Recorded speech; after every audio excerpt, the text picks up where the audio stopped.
Menegon, ne jemi takuar dhe më përpara bashkë, megjithatë do prezantojmë edhe një herë. Unë quhem Sofi Menegon, jam mbrojtëse e specializuar për Hashim Thaçin dhe sot do t'ju bëj disa pyetje në emër të zotit Thaçi. Ju lutem na thoni se si quheni. Dëshmitarja Helen Fraser, pyetje, çfarë profesioni keni? Përgjigje, unë jam kërkuese në lingvistikën forensike.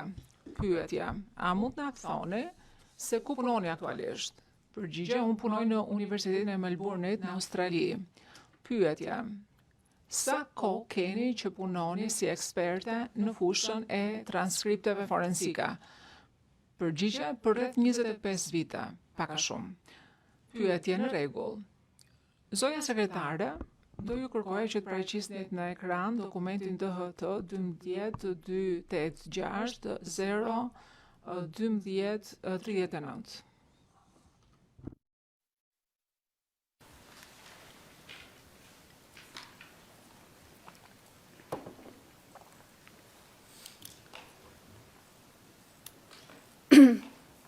Witness, did you prepare this report dated?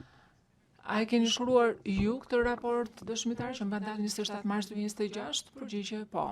Pyetje, zonja sekretare, dëshiroj që t'ju kërkoj që të paraqisni në ekran faqen 1201 308. A është si shkrimi juaj ky dëshmitare? Përgjigje, po. Pyetje, a është saktë përmbajtja në këtë pjesë të jetë shkrimit tuaj? Përgjigje, po. Pyetje, zonja sekretare, do ju lutesha të paraqisni në ekran në të djathtë një dokument tjetër që përfundon me 01284. Madam Witness? Zonja dëshmitare, a është kjo letra udhëzimeve mbështetur në cilën keni shkruar raportin 27 marsit 2026? Përgjigje, po. Pyetje, a ju kujtohet që ju janë dhënë disa dokumente së bashku me këtë letër udhëzimi? Përgjigje, po, më kujtohet. Pyetje, zonja sekretare, do ju lutesha të paraqisni në ekran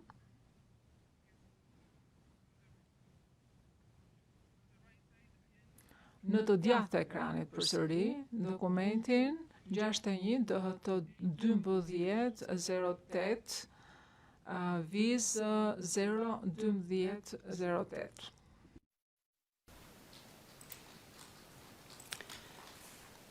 So, Madam Witness, is this the annex?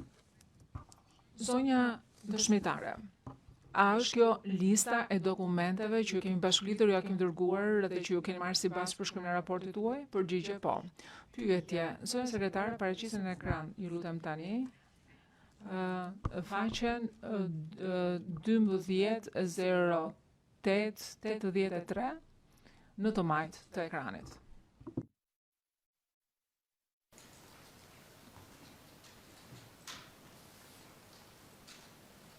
So it's a page ending 12:8.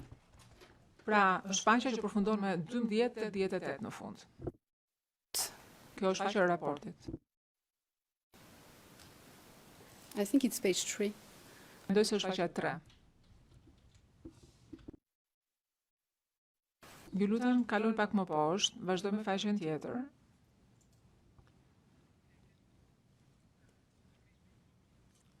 Mund kaloni një faqe më përpara?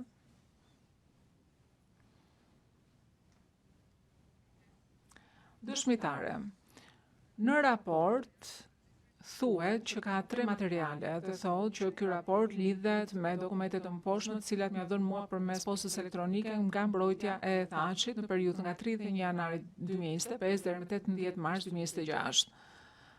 A është e saktë që dokumentet e para ju janë dërguar në dhjetor të 2025-s, jo në janar 2025-s?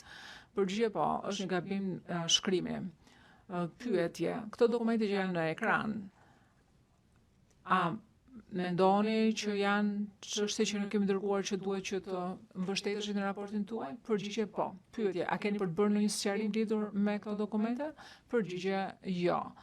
Pyetje, tani kërkojmë që dokumentet në letrën e udhëzimit dhe dokumentet që janë bashkëlidhur kësaj letre të pranojnë prova materiale. Dhe kërkojmë gjithashtu që gjitha këtyre dokumenteve t'ju jepet një numër prove materiale. Gjykatësi, prokuroria ka kundërshtim? Prokurori, jo, nuk kemi kundërshtim, megjithatë do presim vendimin tuaj lidhur me pranimin. Gjykatësi këto dokumente do shënohen për identifikim. Me negon po edhe shtojca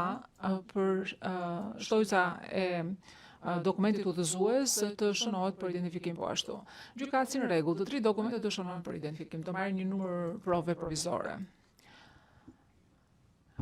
Sekretarja, faleminderit i nderuar gjykatës, dokumenti i parë është raporti që ka numrin DHT 120186 deri në 1010309.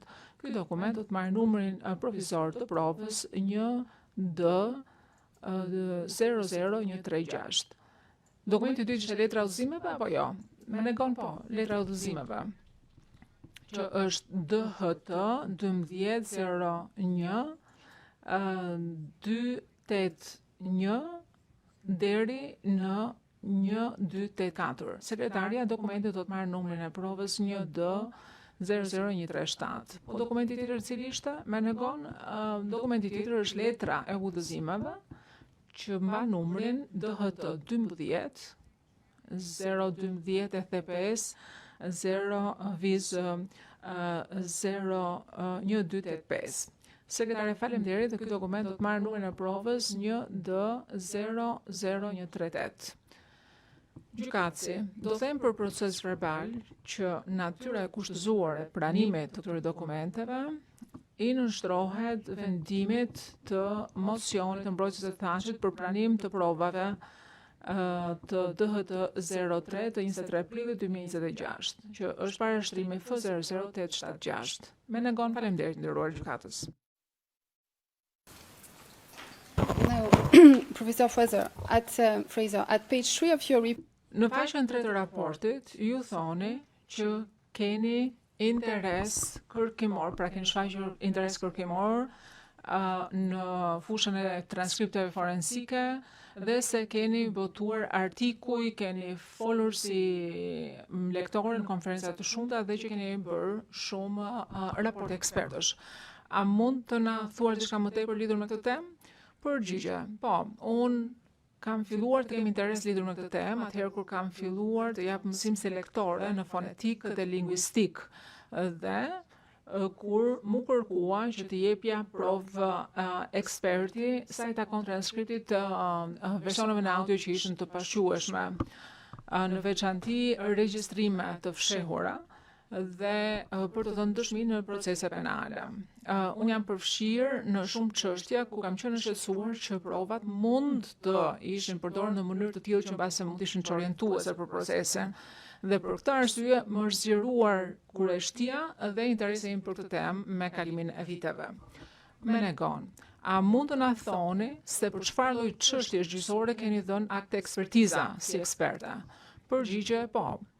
Këto janë përgjithsisht akte ekspertiza në çështje penale dhe veçanërisht kanë qenë akte ekspertiza në Australi.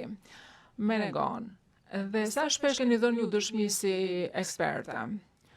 Përgjigje, unë kam shkruar raporte për shumë vite, kam shkruar raporte për paka shumë 100 çështje gjyqësore. Unë jam kërkuese në natyrë, nuk është se jam eksperte profesionale sa i takon dhënies së dëshmive në gjykatë, megjithatë kam dhënë dëshmi të shumta në shumë herë për gjykatën, por në natyrë në thelb jam kërkuese. Pyetje, me sa dini ju, konstatimet tuaja janë marrë si bazë nga gjykata? Përgjigje po.